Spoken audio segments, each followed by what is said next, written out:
रसिक मित्र हो, नमस्कार. मी अमित कुमार शेलार.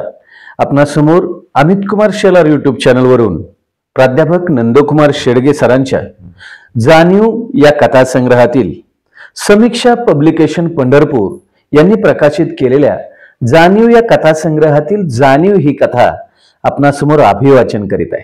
पण तत्पूर्वी आजच जर आपण माझ्या चॅनलवरती आला असाल तर माझा चॅनल लाईक, शेअर आणि सबस्क्राईब करायला मात्र विसरू नका. तर ऐकूया कथा जाणीव, प्राध्यापक नंदकुमार शेडगे सर. मेचा महिना सरला आणि वाऱ्याने दिशा बदलली. उगवतीकडनं वाहणारा गरम वारा कमी झाला. आता मावळतीचा गार वारा अंगाला चांगला झोंबू लागला होता. ऋतूच बदलावा तसं वातावरण बदलत होतं. मावळतीनं वाहणाऱ्या वाऱ्यासोबत उगवतीला ढगांच्या रांगाच्या रांगा जाताना दिसायच्या, पण पावसाचा पत्त्याच नव्हता. वळीवानं 2-4 दिवस पाण्याचं थेंब दावलं आणि मिरगाची वाट करून दिली. वळीवाच्या एवढ्या तेवढ्या थेंबानं शेती मातीच्या कामाला गती आली. ज्या ज्या भागात वळीव पडला त्या त्या भागातली माणसं रानातल्या कामाला लागली. कोण कुळवणीच्या तर कोण खताच्या डेगोळे इसकटण्याच्या कामात गुंतला. बाया माणसांनी रानाच्या सरकाशे येचून काढल्या. जिकडं तिकडं कामाची धामधूम चालू होती. वळीव पडून 4-2 दिवस झाल्यावर सगळ्या शिवारभर गारवा पसरला. सगळ्या शिवारातल्या झाडाझुडपांना वेगळीच टाकळी आली होती. वड्या वगडीला 4-2 पाण्याची डबकी दिसू लागली. हवेत गारवा होता, पण आतल्या जीवाच्या उकाड्यानं उलघाल झालेली. शिवारातल्या वावटळी कमी झाल्या होत्या आणि वावटळी सोबत उडणारा धुरळा सुद्धा वळीवाच्या थेंबानं जमिनीवर विसावला होता. रानातली माती पावासारखी फुगून आली होती. वळीवाच्या पाण्यानं माती गांधाळून गेली. वाऱ्याची झुळूक जणू मातीचा गंध सोबतीला घेऊन शिवारभर धावत होती. पाखरांच्या पाखरबोली कानावर पडू लागल्या होत्या. पावशा पाखराचं बोल सगळं शिवारभर साथ घालत होते. वाऱ्यासोबत पंक्तीच्या शिंगरांच्या आणि दिंड्याच्या दिंड्या तरंगताना दिसायच्या. सगळ्या शिवाराला चैतन्य आल्यावानी झालं होतं. पेरणीच्या अगोदर मशागत. पेरणी इतकीच महत्वाची होती.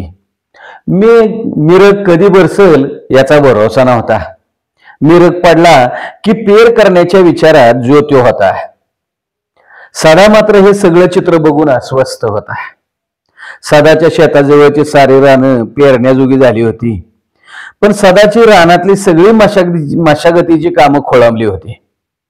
तसा सदा शेतीच्या बाबतीत नेहमी आघाडीवर असायचा. सदानं रानात जायचा विचार केला आणि त्याच्या डोक्यात क्षणातच हरणीचा विचार आला. हरणी, हो, 8-9 दुपट्याची झाली होती.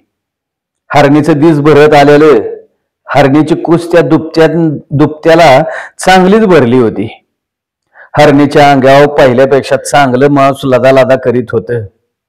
हरणीच्या अंगावर नजर ठरत नव्हती, दिष्ट लागण्याजोगी काया दिसत होती. हरणी सोबत दावणीला 4-2 जनावरं होती, पण हरणी म्हणजे सदाच्या कुटुंबाचा जीव की प्राण. हरणी सदा दावणीला 2-4 जनावरं होती. सदाच्या दावणीची हरणी त्याची लक्ष्मी होती. सदाच्या दावणीला हरणी आल्यापासून सदाच्या संसाराची चांगलीच भरभराट झाली होती. हरणी नेहमी मिरगाच्या आगमाग यायची. तसा तिचा कधी त्रास नसायचा. गरीब गुणाची, अंगापिंडानं मजबूत होती, पण तितकीच शांत होती. मिळेल तो वैरण काडीवर ती तृप्त असायची. सदाच्या घरची तशी कधी आबाळ करत नव्हती. तिची मुलाबाळा इतकाच हरणीवर सदाच्या आणि त्याच्या बायकोचा जीव होता. हरणीचा पण स्वतःच्या वासरा इतका जीव धण्याच्या लेकरावर असायचा. गोट्यात हरणीची वासरं आणि घरात सदाची लेकरं गुण्या गोविंदानं वाढत होती. हरणीच्या वासरासोबत सदाच्या पोराचं बालपण गेलं. हरणीची वासरं सदाच्या पोराबरोबर लहानाची मोठी झाली. सुमन सदाच्या घरी नांदाय आल्यावर 4-6 महिन्यात हरणी सदाच्या दावणीला आली होती आणि सदाची संसार वेल वाढायला लागली. ती चांगलीच बहरली होती. हरणी दिसाई एखाद्या हरणीच्या रूपवानी होती, म्हणून तिला सगळी मायेनं हरणी म्हणायची. हरणीचा रुबाब पण तसाच होता. रानात चराय जाताना हरणी सगळ्या गुरात पुढे असायची. चालताना रुबाब तिचा एखाद्या आवताच्या बैलावाने वाटायचा. माणसं बघून घाबरायची, पण जवळ येताच तिच्या पाठीला हात लावत श्रद्धेनं हात जोडायची. हरणीच्या वासरांना येता जाता मोकाट कुत्री सतावायची. तिचा कुत्र्यावर कायम डोळा असायचा. कुत्र्यांना बघून ती त्यांच्या माग लागायची. एकदा हरणीच्या वासराने कुत्र्यानं ताणले. कुत्र्यांच्या तावडीतनं सुटका करताना वासरू घाबरून पडलं तसं ते सोल वाटलं. आणि ते बघून हरणीनं त्या कुत्र्याला जे जोरात ताणलं तसं ते कुत्र तिच्या अंगावर चवतळून आलं. त्यावेळी हरणीनं तिला शिंगानं असं जे का हेंदाळलं तसं कुत्र्याच्या पोटात हरणीचं अणकुचीदार शिंग घुसलं आणि क्षणातच कुत्र गपगार झालं. अहो, तेवढाच काय तो तिचा अपराध म्हणावा असा होता. त्या दिवसापासून बाकीच्या बघणाऱ्या 4-2 कुत्र्यांनी हरणीच्या वासरावर चांगला डाव धरला होता. हरणीत आता पहिल्यासारखा ताव राहिला नव्हता. हरणीच्या अंगावर मांस लदा लदा करीत होतं, पण तिच्यातली चलाखी वयामानानं कमी झाली होती. तिची चाल पण मंदावली होती. तोंडातलं दात पण हालायला लागलेलं. हरणीनं व्यायचं दिवस सरत चाललं होतं. हरणीत रोज बदल जाणवत होता. अवघडलेल्या हरणीला रानात नेणं अवघड जायचं, पण दावणीला ठेवून जोखमीचं होतं. सदाच्या घरी तसं सदाशिवाय जबाबदारीनं वागणार कोणी नव्हतं आणि बघणार बी कोणी नव्हतं. सदाची बायको सुमन रोज वारंगुळ्यानं शेजाऱ्या पाजाऱ्यांच्या रानात जायची. सदाच्या थकलेल्या उतारवयातील आई बापाला आता ही काम पेलणारं पण नव्हतं. सदाच्या पुढे आड आणि माग विहीर अशी परिस्थिती झाली होती. रानातली मशागतीची कामं तर सगळी एकामागून एक अशी तुंबली होती. शेजाऱ्या पाजाऱ्याची सगळी रानं कुळवून येचून तयार झाली होती. फक्त पेरायचीच बाकी होती.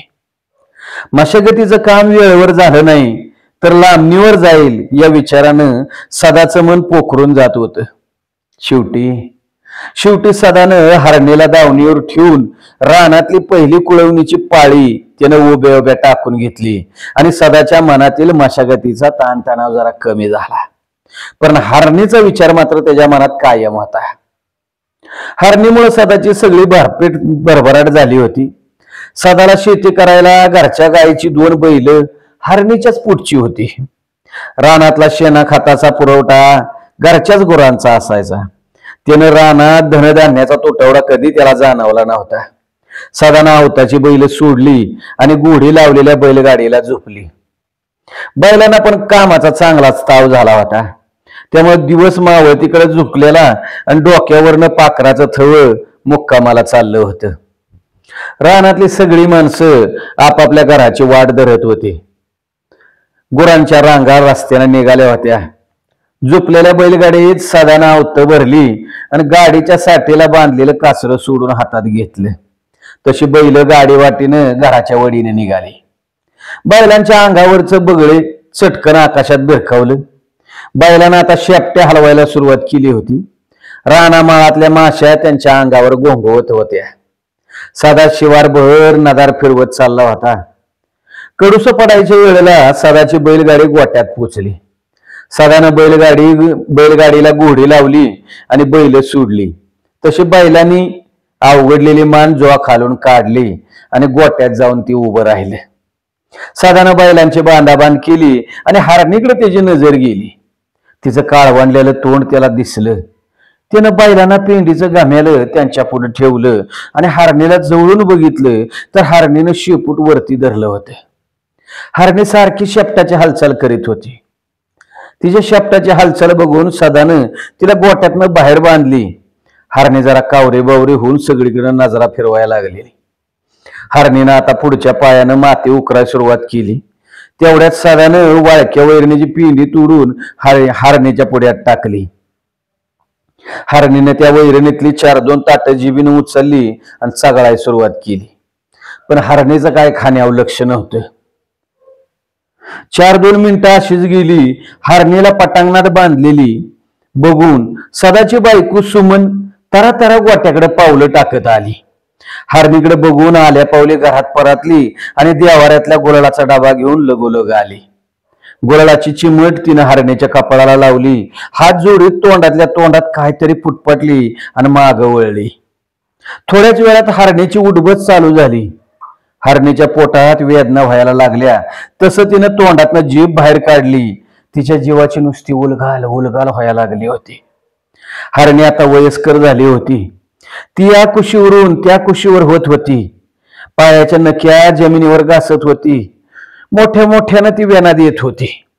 सदाच्या हळव्या नजरेला तिची घालमेल बघवत नव्हती. पण त्याच्या तरी काय हातात होतं का? सगळी देवाची कारागिरी. हरणीची चाललेली धडपड तिचा गोतावळा दावणीवरून बघत होता. सदाच्या दावणीला सगळा हरणीचाच गोतावळा होता. 4 कालवडी, 2 बैल, सगळी हरणीच्याच पोटची होती. त्यांच्या सगळ्यात हरणी जाणती गाय होती. हरणीचा सगळा गोतावळा सदाचं नंदनवन होतं. दिवस मावाळला आणि हरणीच्या उठाभाषा वाढायला लागल्या. तिच्या अवघडलेली अवस्था बघून सुमननं चुलवान पेटावलं आणि पाण्याचं बघुलं चुलीवर ठेवलं. हरणी मोकळी झाल्यावर तिला प्याला गरम गरम पाणी पाहिजे, पाजावं लागल म्हणून तिनं चुलीला जाळ घालायला सुरुवात केली.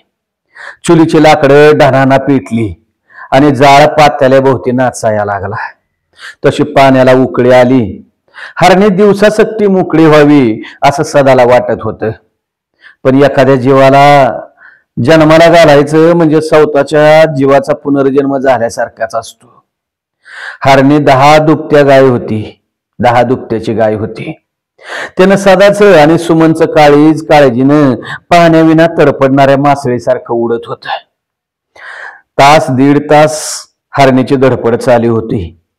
हरणीनं आता स्वतःचं शरीर जमिनीला समांतर सोडलं होतं. हरणी आता एका अंगावर पसरली आणि तिनं 4 पाय ताणलं. ती जोरात वेना द्यायला लागली.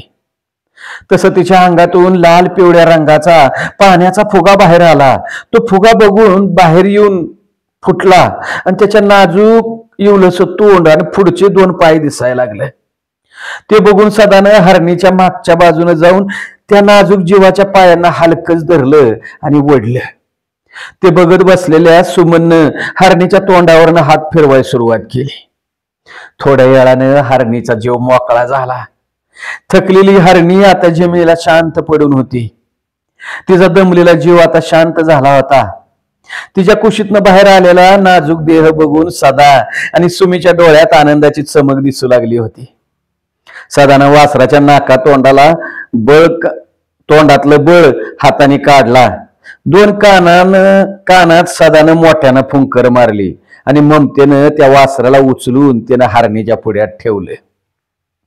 थकलेल्या हरणीच्या पुढं वासरू ठेवताच तिच्या मातृत्वाला उधाण आलं.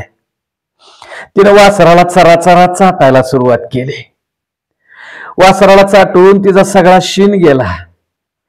तिच्या मातृत्वाच्या उभीनं वासराला उभारी आली. थोड्या वेळात ती वासरू आईच्या रूपाला निहाळायला लागले. रानामाळात माणसांची पेरणीची कामं सुरू झाली. सगळं शिवार गजबजू लागलं. माळा रानावरची गवत पान धरायला लागली होती. दिवसातून पावसाचा एखाद दुसरा सडका यायचा आणि त्याच्याबरोबर वाऱ्याचा हेलकावा पण यायचा. हे बघून सदानं पेरणीचं मनावर घेतलं.